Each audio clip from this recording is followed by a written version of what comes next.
जन्मांतरे भवेत् पुण्यम तदा भागवतम लभेत्। हम लोग कल चर्चा किए कि जब जन्म जन्मांतर के पुण्य हमारे उदित होते हैं तब जाकर के श्रीमद् भागवत कथा सुनने का अवसर मिलता है। एक ही जन्म का ये पुण्य नहीं है जिससे भागवत प्राप्त हो जाए। जब अनेक जन्मों के पुण्य आपके उदित हो जाए तब जान जाओ कि भागवत कथा सुनने का अवसर मिल गया। और हम लोगों ने कल सुना कि किस प्रकार से ये जो भगवान की भागवत कथा अमृत है और जो स्वर्ग में रखा हुआ अमृत है, जब उसकी तुलना की गई तो सबसे बड़ा कौन ठहरा? श्रीमद् भागवत है। कल हम लोगों ने चर्चा की। और ध्यान देना, ये अमृत और इस कथा अमृत और उस अमृत की तुलना देखिए जरा। किसी विवेकी पुरुष ने बड़ी ही सुंदर तुलनात्मक दृष्टि से समझाया। अगर वो अमृत कोई पी लेगा तो क्या होगा?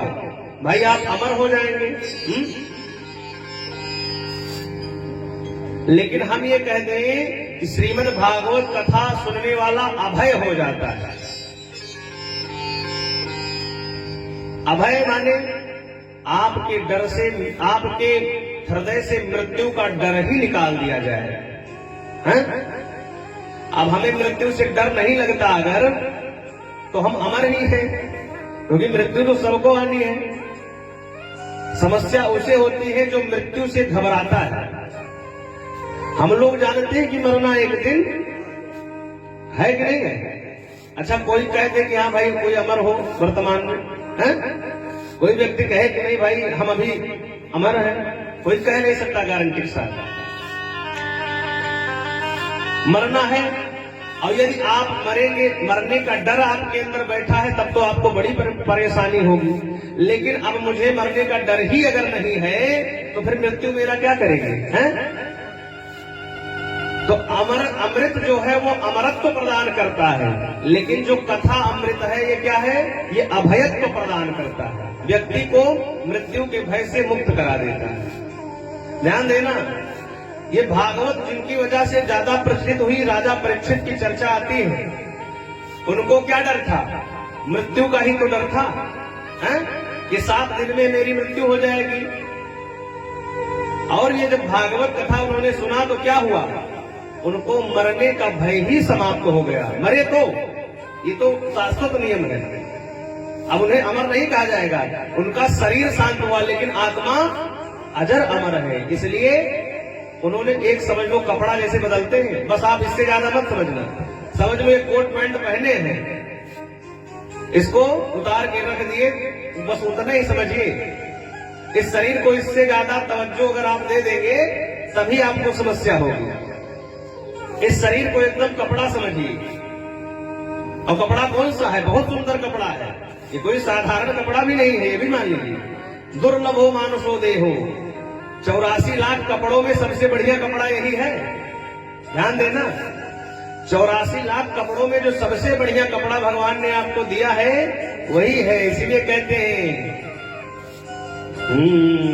सुर दुर्लभ सब ग्रंथन गावा, सुर दुर्लभ सब ग्रंथन गावा, सुर दुर्लभ सब ग्रंथन गावा, सुर दुर्लभ सब ग्रंथन गावा। बड़े भाग्य मानुष तन पावा, बड़े भाग्य मानुष तन पावा, सुर दुर्लभ सब ग्रंथन गावा, सुर दुर्लभ सब ग्रंथन गावा। ये देवताओं को भी दुर्लभ है। जो शरीर हमें मिला है ये देवताओं को भी दुर्लभ है। इसीलिए कहते हैं सुर दुर्लभ सब ग्रंथन गावा, और बड़े भाग्य मानुष तन पावा। ये जो कपड़ा आपको मिला है कोई साधारण वस्त्र नहीं है। इसलिए कहते हैं रे मन मूर्ख जन्म गंवायो। हम देखिए इस मनुष्य के शरीर में आकर के और फिर तमाम प्रकार के कुकर्म करते हैं, लेकिन भगवान का भजन नहीं करते हैं तो वो दोष लग जाता है। इसलिए अगर हमें यह मानव शरीर मिला है तो इससे ज्यादा भगवान का भजन करना चाहिए। इसीलिए कहते हैं कि महाराज ये जो कथा अमृत है ये अभयत्व प्रदान कराता है। आपके हृदय से मृत्यु का डर जो है बैठा हुआ उसको बाहर कर देता है। तो इतना अद्भुत श्रीमद् भागवत महापुराण की कथा है। 88,000 श्रोता समुदाय के मध्य श्री सौनक जी महाराज मुख्य श्रोता के रूप में नैमिषारण्य की पावन भूमि में विराजमान है। सूत जी महाराज व्यास मंच पर बैठ करके कथा सुना रहे हैं। सौनक जी महाराज सूत जी से प्रश्न करते हैं कि प्रभु कृपा करके बताइए कि श्रीमद् भागवत कथा 7 दिन की क्यों होती है। कल हमने चर्चा की इसकी कि श्रीमद् भागवत कथा 7 दिन की क्यों होती है। कल का प्रसंग बस यही तक था। उन्होंने कहा महाराज एक बार नारद जी ने 7 दिन बैठ करके सनकादि ऋषियों से सनक सनंदन सनातन सनत कुमार इन चारों ऋषियों से हरिद्वार में बैठ करके 7 दिन तक श्रीमद् भागवत कथा सुनी थी। सौनक जी महाराज ने कहा कि प्रभु नारद जी महाराज 2 घड़ी से ज्यादा कहीं रुकते नहीं और आप बता रहे हैं कि 7 दिन तक एक जगह बैठ करके भागवत सुना। ये तो बड़ा आश्चर्य का विषय है कि नारद जी महाराज जो इतने अस्थिर हैं उन्होंने एक जगह कैसे बैठ करके भागवत सुना। कृपा करके ये प्रसंग बताइए। सूत जी महाराज कहने लगे कि ऋषियों ध्यान से सुनो। एकदा हि विशालायाम चत्वारिशयो मलः सत्संगार्थ समायात ददृशुस्तत्र नारदम्। एक बार बद्री नारायण धाम में विशालापुरी में